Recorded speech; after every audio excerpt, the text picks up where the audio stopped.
पश्चिम भारत के छोटे से राज्य में धर्मराज नाम का एक बुद्धिमान और न्यायप्रिय राजा रहता था।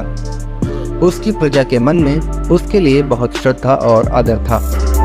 राजा धर्मराज बहुत ही निष्ठावान था। उसके सिर के बाल काले और घने थे, जिसे उसका खास नाई भोलू ही काटता था। भोलू यह काम कई वर्षों से कर रहा था और अपने शाही हजाम होने पर उसे बहुत गर्व भी था। पर भोलू को एक बात का बहुत ध्यान रखना पड़ता था।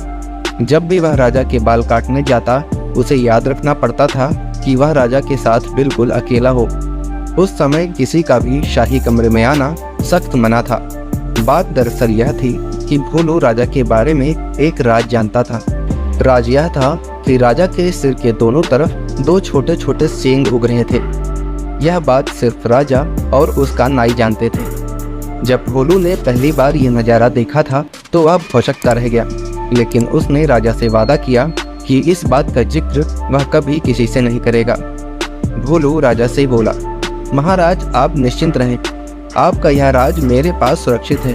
किसी और को इस बात की कानों कान खबर भी नहीं होने पाएगी। ऐसा सुनकर राजा धर्मराज ने राहत महसूस की।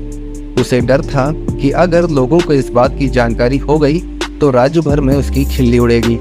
हो सकता है लोग उसका आदर करना बंद कर दें या फिर नए राजा की ही मांग करने लगें। इसलिए भोलू के वादे के बावजूद राजा ने उसे सख्त हिदायत देते हुए कहा, भोलू अगर तुमने अपना मुंह खोला तो जान लो सजा तो मिलेगी ही, देश निकाला भी मिलेगा।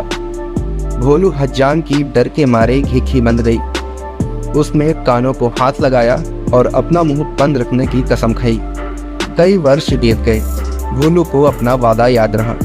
उसकी स्वामी भक्ति से प्रसन्न राजा यदा कदा उसे अच्छे अच्छे उपहार भी देता रहता।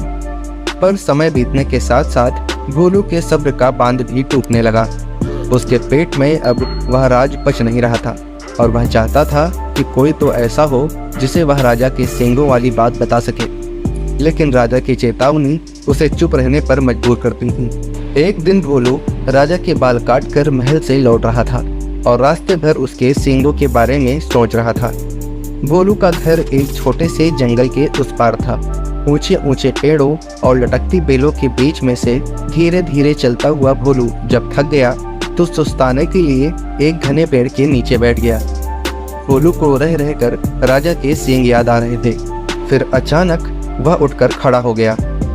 वाह, जवाब नहीं मेरे दिमाग का, भोलू बोला और उस पेड़ को देखने लगा जिसके नीचे वह बैठा था।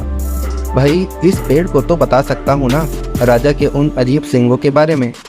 अब यह रहस्य मेरे पेट में पच नहीं रहा। पेड़ तो बोल सकता नहीं और इस तरह किसी और को यह बात पता चलने का डर भी नहीं है। पेड़ के पास यह भेद हमेशा भेद ही रहेगा और मैं इस बोझ से मुक्त भी हो जाऊंगा। भोलू ने ऐसा निश्चय किया और जोर से बोला, हे पेड़, आज मैं तुम्हें एक भेद बताने वाला हूँ। हमारे राजा धर्मराज के सिर पर दो सींग हैं। हाँ, उसके सिर पर दो सींग हैं। इतना कहकर हज्जाम बेतहाशा हंसने लगा और हंसता ही गया। वह भयंकर भेद आखिर खुल ही गया। भोलू खुश था कि उसका भार हल्का हो गया था। उसके बाद वह आराम से अपने घर पहुंच गया। अगले दिन एक लकड़हारा उसी जंगल में गया और उसी पेड़ के पास जाकर रुक गया। वह सोचने लगा, इस पेड़ की लकड़ी तो बहुत शानदार है, इसका ढोल बड़ा अच्छा बनेगा। फिर क्या था, कुल्हाड़ी के कुछ प्रहारों से ही पेड़ नीचे आ गिरा। लकड़हारे ने वह लकड़ी एक ढोल बनाने वाले के हाथों बेच दी और उसने एक बहुत सुंदर ढोल तैयार कर दिया।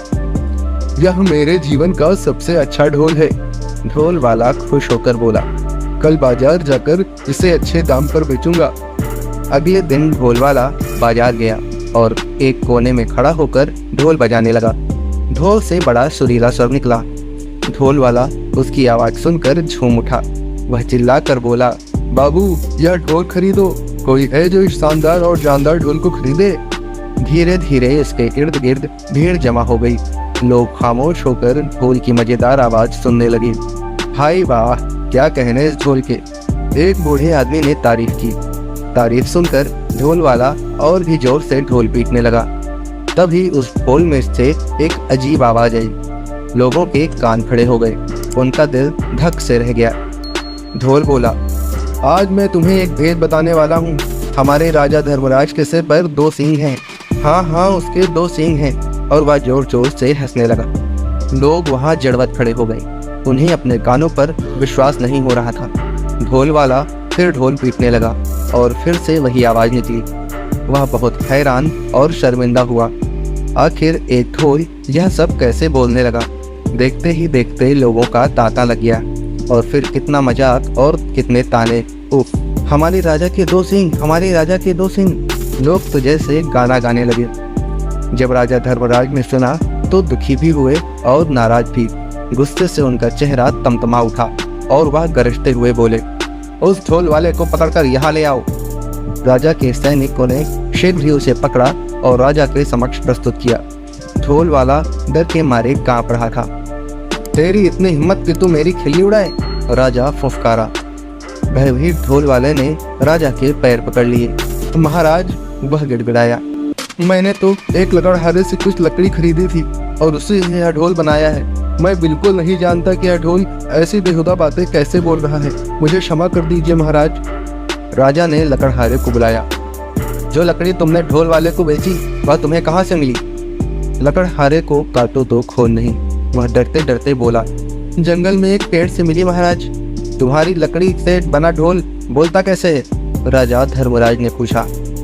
मैं तो खुद हैरान हूँ महाराज, दुविधा में फंसा लकड़हारा बोला। मैं कई वर्षों से लकड़ी काटता और बेचता आया हूँ, पर आज तक ऐसा चंभा पहले न कभी देखा न सुना।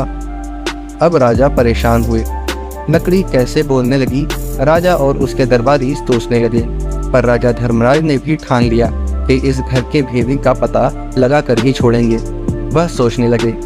उसके अलावा सिर्फ एक ही व्यक्ति यह भेद जानता था और वह था भोलू नाई। पर भोलू तो इतना निष्ठावान है कि इतने सालों बाद भी इसने अपने मुंह का ताला लगाए रखा है। नहीं नहीं, भोलू ऐसा नहीं कर सकता। फिर भी उसने एक बार भोलू को बुला भेजा। भोलू को जल्दी से हमारे सामने पेश करो, वह अपने सैनिकों से बोला। भोलू नाई आया, ऊपर से नीचे तक थरथराता हुआ। भोलू, एक तुम ही हो जिसे मेरा भेद पता था। तुमने और किसे बताया? सच सच बता दो वरना सजा पाओगे। महाराज, डर से भोलू हकनाने लगा। आप तो जानते ही हैं मैंने कितने वर्षों से अपना मुंह बंद रखा है, पर मेरे लिए यह बात छुपानी मुश्किल हो रही थी। मैं चाहता था कि कोई तो हो जिसे मैं ये राज बता सकूं। बोलते बोलते भोलू रुक गया और सिर झुकाकर खड़ा हो गया। बोलते रहो, फिर क्या हुआ? राजा धर्मराज रुखाई से बोले। भोलू धीरे धीरे फिर बोलने लगा। एक दिन जब मैं जंगल के रास्ते से घर लौट रहा था, मैं आराम करने एक पेड़ के नीचे बैठ गया। बस आपके बाल तब काट कर ही आ रहा था और उन सींगों के बारे में भी सोच रहा था। काश मैं उनके बारे में किसी से बात कर पाता। आखिर मैं भी इंसान हूँ। तभी मेरे दिमाग में एक बात आई और मैंने पेड़ को यह राज बताकर हल्का हो गया। सोचा कि पेड़ को बताने से क्या नुकसान होगा। क्या मालूम था कि इसकी लकड़ी ही बोल पड़ेगी।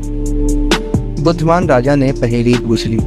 वह पेड़ जादुई था, सुन और बोल सकता था, इसलिए उसकी लकड़ी से बने ढोल को जैसे ही पीटा गया वह बोलने लगा और जो कुछ तुमने मेरे सींगों के बारे में कहा वही शब्द वह दोहराने लगा। जादुई ढोल की उलझन सुलझाने के बाद राजा ने भोलू नाई की तरफ देखा। भोलू शर्म से सिर झुकाए खड़ा था। लकड़हारा और ढोल वाले भी अपने हाथ बांधकर सजा का आदेश सुनने के लिए खड़े थे। राजा धर्मराज बुद्धिमान तो थे ही, साथ साथ न्यायप्रिय भी थे। उन्होंने तीनों को क्षमा कर दिया क्योंकि वे जानते थे कि ढोल के जादुई होने में उन तीनों का कोई दोष नहीं है। वे मुड़े और उनसे बोले, मैं तुम सबको माफ करता हूँ, तुम तीनों जा सकते हो। तीनों को अपने को क्षमादान मिलने पर विश्वास नहीं हुआ। राजा को नमन करते हुए बोले, राजन, आप महान हैं, आपकी इस कृपा के लिए शत शत नमन। दोस्तों, अगर आपको ये कहानी पसंद आई हो तो कृपया हमारे चैनल को लाइक, सब्सक्राइब तथा अपने दोस्तों के साथ शेयर करें। धन्यवाद।